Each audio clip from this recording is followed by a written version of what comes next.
Bienvenue dans le live de ce soir. Que Dieu vous bénisse abondamment. Vous tous qui êtes connectés, soyez le bienvenu dans ce programme. Le mariage est une mission divine. Donc, dans ce programme, nous parlons bien sûr de mariage. Donc, je suis Jos Malosi et je sers le Seigneur dans mon église, ministère prophétique Arche de l'Éternel. Je suis également prédicatrice, prédicateur, comme vous voulez. Je suis également auteur de 3 livres déjà, parce que le 3e il sort bientôt. Nous n'avons pas encore la date, mais il sort très bientôt.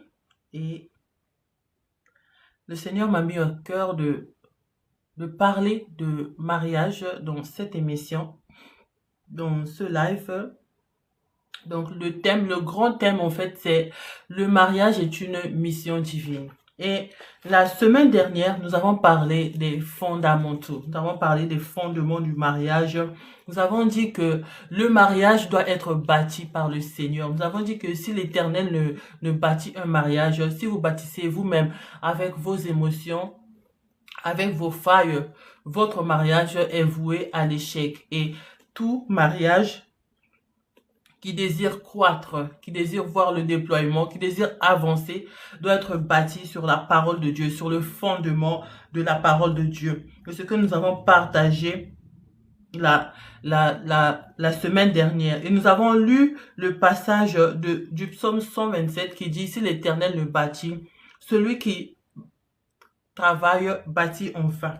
Si l'Éternel ne garde la ville, celui qui garde veille en vain. » En fait, c'est l'Éternel qui doit être le fondement de notre mariage. C'est l'Éternel qui doit être celui-là qui bâtit notre mariage. C'est ce que nous avons partagé la semaine dernière. Nous avons dit que dans le mariage, nous avons besoin de la direction divine. Nous avons besoin d'être dirigés par Dieu. Nous avons besoin de nous laisser conduire totalement par Dieu. Nous avons besoin que le Seigneur soit le maître à bord de notre mariage, parce que le mariage, c'est un peu comme une barque et nous avons besoin que Jésus il soit là dans la barque pour nous secourir lorsque nous avons besoin de lui. Et tout le temps, nous devons faire appel à Jésus, parce que le mariage n'est pas un acquis, le mariage est une mission. Et lorsque le Seigneur nous envoie dans une mission, il y a des points spécifiques concernant la mission, des objectifs à atteindre, des points à accomplir concernant notre mission qu'est le mariage. Donc, aujourd'hui, à la fin, je vais vous présenter les livres, mais là, nous allons entrer dans le vif du sujet. Aujourd'hui, nous allons parler de l'importance de demander à Dieu la direction divine concernant son mariage. Donc, la semaine dernière, nous avons dit qu'il était important. La direction divine, c'est important dans le mariage. Mais il faut demander à Dieu cette direction. Vous savez qu'en tant qu'être humain que Dieu a suscité sur la terre, nous avons une mission. Amen. Dieu dit à Jérémie, avant que je t'eusse formé, avant que tu fusses dans le ventre de ta mère, je te connaissais et je t'avais appelé prophète des nations. En fait, Dieu n'a pas appelé Jérémie prophète des nations en vain. C'est parce que Dieu avait une mission à accomplir au travers du prophète Jérémie. C'est pourquoi il est appelé prophète des nations. Et cette prophétie est valable pour vous et moi. Lorsque Dieu nous choisit, lorsque Dieu nous localise dans la grâce du mariage, c'est qu'il a une mission à accomplir au travers de nous en tant que personnes mariées. C'est pourquoi lorsqu'on a la grâce de se marier, et même avant, lorsqu'on désire se marier, il faut toujours demander la direction divine. Parce qu'il y a la direction divine pour chaque chose de la vie. Il y a la direction divine, que ce soit pour les études, pour l'éducation des enfants, pour l'entrepreneuriat, pour notre travail et tout. Il y a une direction divine pour toutes choses que nous avons à faire dans cette vie. Voilà pourquoi il est important de toujours demander à Dieu la direction divine concernant son mariage. Que ce soit que votre mariage soit parfait, que vous vivez dans dans le miel et tout, que ça soit que vous traversez des moments d'adversité, il est toujours important de demander la direction divine concernant votre mariage. Dans la vie, on ne doit pas choisir des choses à donner à Dieu et d'autres choses à laisser. Souvent, on prie, on donne, on confie à Dieu certaines choses. Mais lorsqu'il s'agit du mariage, on se lève nous-mêmes avec notre propre force pour aller plaider pour aller nous justifier, pour aller nous défendre concernant notre mariage. Alors que la parole de Dieu dit quoi? Ce n'est ni par la force, ni par la puissance, mais c'est par mon esprit, Dieu le Seigneur. Nous avons besoin du Seigneur dans notre mariage. Nous avons besoin de lui. Nous avons besoin de sa direction. Nous avons besoin qu'il nous guide. Et pour cela, nous devons tout lui donner. Il ne doit pas y avoir des choses que nous donnons à Dieu et certaines choses que nous laissons. Certaines personnes vont donner une partie à Dieu, vont donner par exemple telle chose à Dieu et ne vont pas donner leur caractère à Dieu pour que Dieu les transforme. Non, il est important de tout donner à Dieu et même notre mariage, parce que notre mariage, en fait, le mariage est une institution divine. Mettre Dieu en dehors du mariage, c'est aller tout droit vers l'échec. Nous allons lire un passage sur une personne qui a tout donné. Une personne qui a tout donné à Dieu. Amen. La Bible déclare dans Genèse 14, à partir du verset 18. Melchisédek, roi de Salem, fit apporter du pain et du vin. Il était sacrificateur du Dieu Très-Haut. Il bénit Abraham et dit, « Béni soit Abraham par le Dieu Très-Haut, maître du ciel et de la terre. Béni soit le Dieu Très-Haut qui a livré tes ennemis entre tes mains. » À la fin, il dit, et Abraham lui donna la dîme de tout. Abraham n'a pas choisi une partie pour donner à Dieu. Non, je vais donner à Dieu mes pieds, je vais donner à Dieu mon cœur. Mais mes mains là, je ne vais pas donner à Dieu. Abraham n'a pas fait ça. La Bible nous dit que Abraham donna à Dieu la dîme de tout. Ça veut dire que ça soit son temps, que ça soit ses futurs enfants, que ça soit sa femme, lui-même, c'est pas d'abord une question d'argent. Abraham donna à Dieu tout. Et dans le cas du mariage, nous devons tout donner à Dieu. Nous devons nous donner tout entier, quels que soient les problèmes que vous traversez, ou même que vous n'avez pas de problème dans votre mariage, vous êtes en paix, vous êtes en joie, vous devez pouvoir tout donner à Dieu, rendre grâce à Dieu pour la vie que vous avez, pour cette belle vie que vous avez dans votre mariage. Et même quand vous traversez l'adversité, excusez-moi, je regarde en même temps Facebook et TikTok, même quand vous traversez l'adversité, vous devez pouvoir donner tout à Dieu. Amen. Et la direction divine, chacun doit connaître quelle est la direction divine dans son mariage. Parce que tout le monde ne vient pas dans son mariage pour accomplir la même chose. Déjà, nous sommes des êtres humains, nous sommes des êtres humains différents. Chaque être humain a une mission particulière. Donc, cela veut dire que lorsque nous nous marions, notre mission dans notre mariage est aussi particulière. Votre mission dans votre mariage n'est pas la même que celle de votre sœur, ou même n'est pas la même que celle de votre jumelle. Jésus a dit quoi dans Jean 10 au verset 10? Jésus dit, moi je suis venu. Il dit quoi? Dans Jean 10 au verset 10, Jésus dit, le voleur ne vient que pour dérober, égorger, détruire. Moi, là, il parle de lui. Il dit, moi, je suis venu afin que les brebis aient la vie, virgule, et qu'elle l'ait même avec abondance. Ça, c'est sa direction divine à lui. Jésus, quand il est venu afin que ses brebis à lui aient la vie et qu'elle ait la vie en abondance. De la même manière, nous qui sommes censés suivre le modèle de Jésus-Christ, chacun de nous a une mission. Pourquoi quelle est ta mission dans ton mariage? Tu dois le savoir. Et connaître sa mission dans son mariage, ce n'est pas juste s'asseoir, ne rien faire et connaître. Premièrement, il faut avoir il faut rechercher une intimité avec Dieu. Il faut bâtir une véritable relation avec Dieu. Il faut bâtir une véritable alliance avec Dieu. Il faut chercher à connaître Dieu. Si on ne connaît pas l'instituteur du mariage, il ne pourra pas nous dire quelle est notre mission dans notre mariage? Nous allons aller dans le mariage et ça finira, nous allons finir par tâtonner. Il y a des personnes, même s'ils n'ont pas Dieu, ils savent quoi faire dans la vie. Mais certaines personnes ont besoin de la direction divine. Certaines personnes ont besoin de Dieu, ont besoin de bâtir cette intimité, ont besoin d'avoir cette alliance avec Dieu. Amen. Il y a des personnes qui ne sont pas dans le Seigneur, mais qui sont déjà sûres d'eux, qui savent ce qu'ils vont faire par-ci, par-là. Mais il y a de ces personnes, vous devez vous accrocher à Dieu afin qu'il vous montre la direction divine concernant votre mariage. Amen. Amen. Donc, il est important de demander la direction divine. Nous ne sommes pas tous venus dans le mariage pour faire la même chose. Parce que déjà, nous avons des destins différents. Toi qui es appelé à épouser, si vous êtes appelé à épouser un médecin, quelqu'un d'autre est appelé à épouser un président de la République. Ce sont des missions différentes. Du coup, en tant que personne, en tant qu'épouse, en tant qu'époux, lorsque nous allons dans notre mariage, nous devons pouvoir comprendre quelle est la portée de notre mission, de notre mariage, et nous comporter en fonction de notre mission, et agir en fonction de notre mission dans notre mariage. Amen.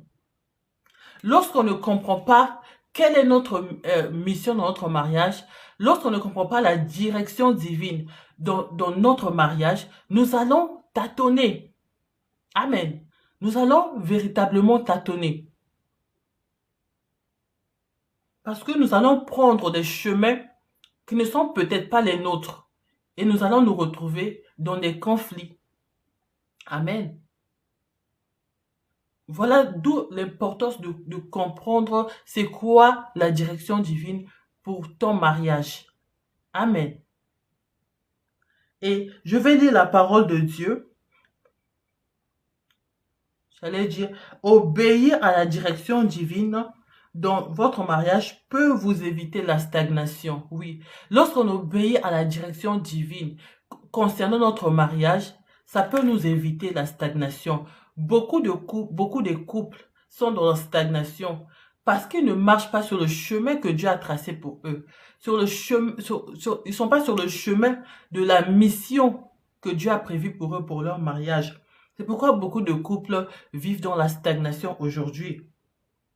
La Bible déclare dans Genèse 2, à partir du verset 10, je vais lire Genèse 2 à partir du verset 10. Excusez-moi, je prends ma Bible. Genèse 2 à partir du verset 10. Un fleuve sortait d'Éden pour arroser le jardin.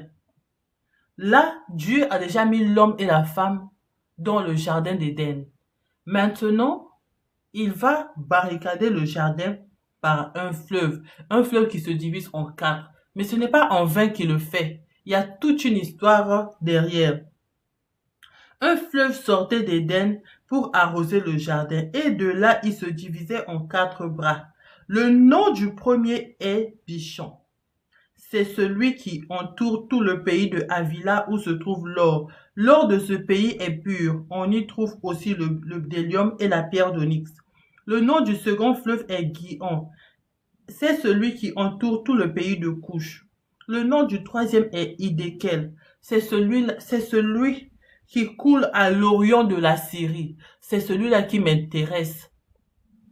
Vous savez, c'est ce fleuve-là qui m'intéresse. Hiddekel, lorsqu'on regarde la signification, Hiddekel, ça signifie la rapidité, l'accélération.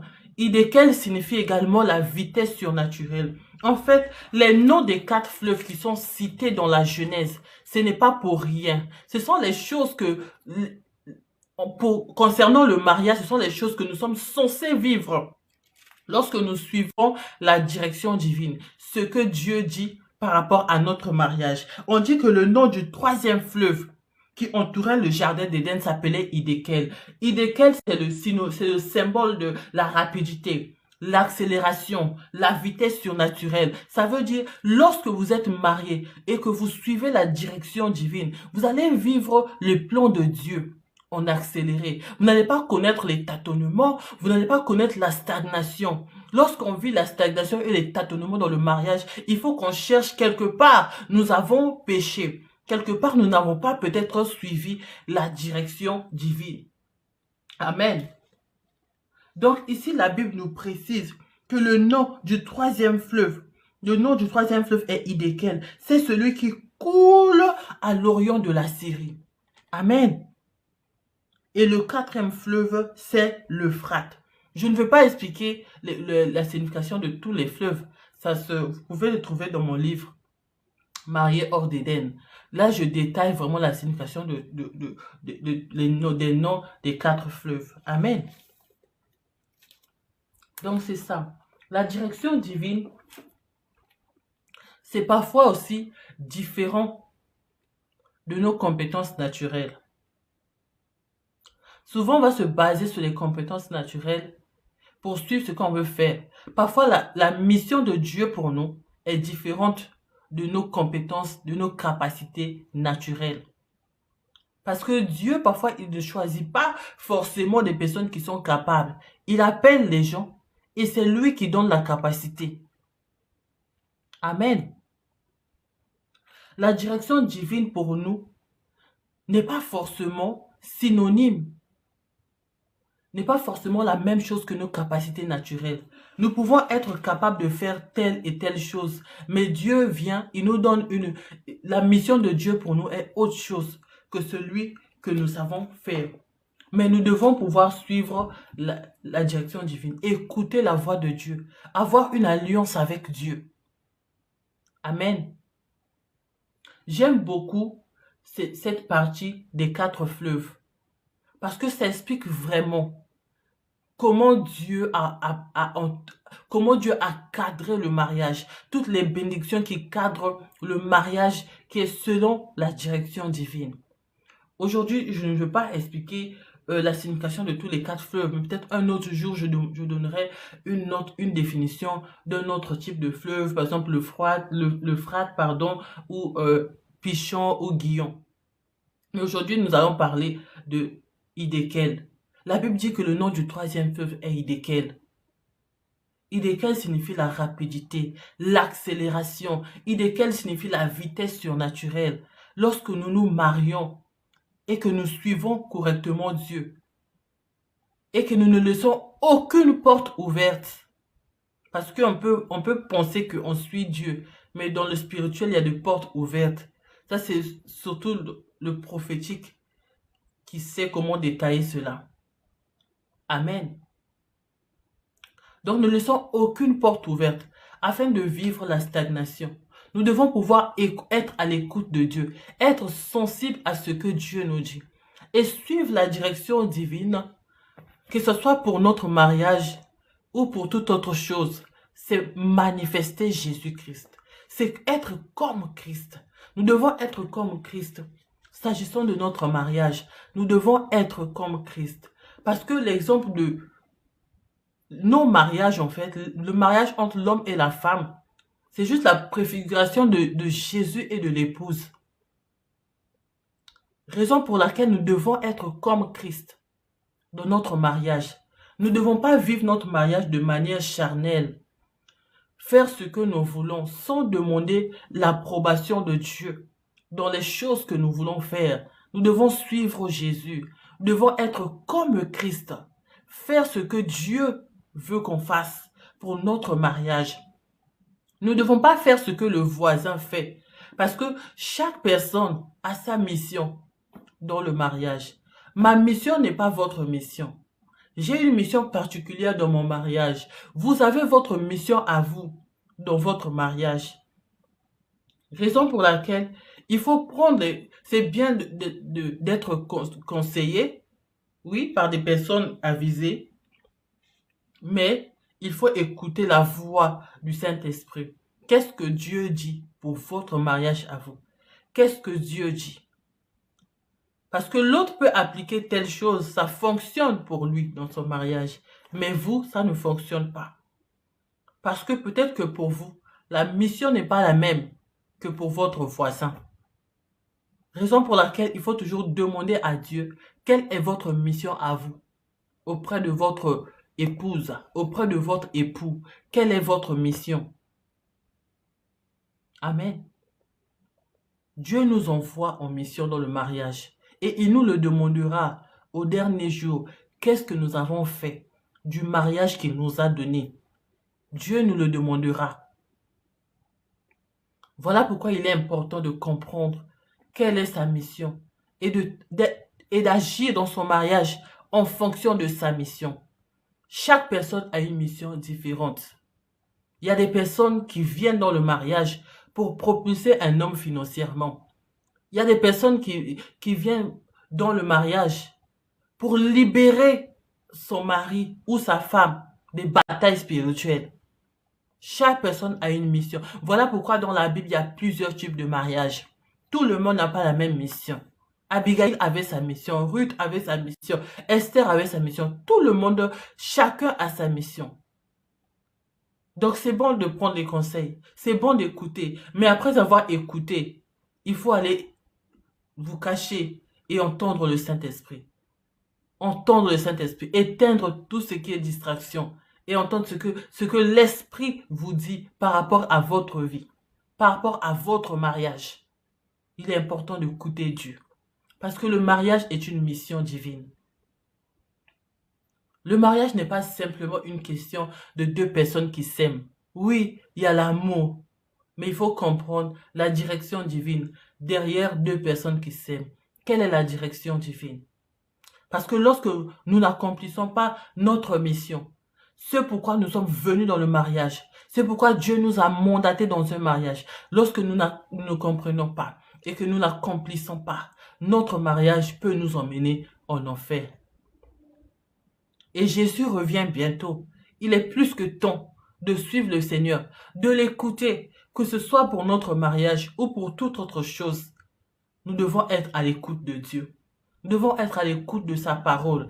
Qu'est-ce qu'il dit pour nous? Il a une parole pour chacun de nous. Pour chacun de nous. La mission est différente pour chaque personne. Jacob, avant de mourir, il a appelé tous ses enfants et il a donné à chacun sa mission. Il a donné à chacun sa prophétie parce que la mission est spécifique pour chacun. Et dans chaque mariage, la mission est spécifique. Les gens ne viennent pas dans le mariage pour faire comme les voisins. Il faut écouter Dieu vous dire quelle est votre part dans votre mariage. Qu'est-ce que vous devez apporter? Qu'est-ce que vous devez donner? Qu'est-ce que vous devez faire? Comment est-ce que vous devez vous comporter? C'est ça, le mariage. C'est une mission divine. L'instituteur du mariage, qui est Dieu, nous a mandatés à aller en mission. Une mission pour lui, pour la gloire de son nom. Pour la gloire de son nom. Pas pour notre propre plaisir. Bien sûr, on va se réjouir. Mais c'est d'abord pour la gloire de son nom. Amen. Alléluia. Donc, c'est ce que je tenais à partager aujourd'hui. Vraiment, merci beaucoup et que Dieu vous bénisse. Nous allons prier pour ces temps. Père, nous te disons merci pour ta grâce, merci pour ta bonté, merci pour ta fidélité, merci pour ton règne, merci pour tous tes bienfaits. Yahweh, ce soir, nous venons à toi. Nous te disons merci pour la direction divine. Merci, Saint-Esprit, pour là où tu nous conduis à travers ce live. Prends le contrôle de toutes choses et je déclare que toute personne qui a pu se connecter, ne serait-ce qu'une seconde, soit visitée par ton esprit, ô Dieu Tout-Puissant. Que tu te manifestes dans nos mariages, que ta main puissante s'étende, que ton sang, ô Seigneur Jésus, barricade nos mariages. Je déclare la victoire par le sang de Jésus. Je déclare que toute arme forgée contre nous est nulle et sans effet. Je retourne à l'envoyeur les attaques de l'ennemi. Je retourne à l'envoyeur les manigances de l'ennemi. Au nom puissant et glorieux de Jésus, que ça soit dans nos maisons, que ça soit dans nos mariages, je déclare que c'est Jésus qui règne. C'est Jésus qui règne aujourd'hui et encore demain et tous les jours. C'est Jésus qui règne. Seigneur, merci pour ta grâce. Merci pour ta bonté. Merci pour ta fidélité. Nous te disons merci au nom de Jésus. Amen. Amen, amen. Vraiment, que Dieu vous bénisse abondamment. Je tenais à vous dire que ce 30 mai, à partir de 10 h, nous serons au Salon du Livre Chrétien à Paris, dans le 13e arrondissement. L'adresse est 10 rue des Terres au Curé, à Paris, 13e. Donc, n'hésitez pas à passer pour nous visiter. Vraiment, que Dieu vous bénisse. Nous allons vous présenter nos livres et vous ne serez pas déçus. Que Dieu vous bénisse abondamment. On se voit prochainement par la grâce de Dieu.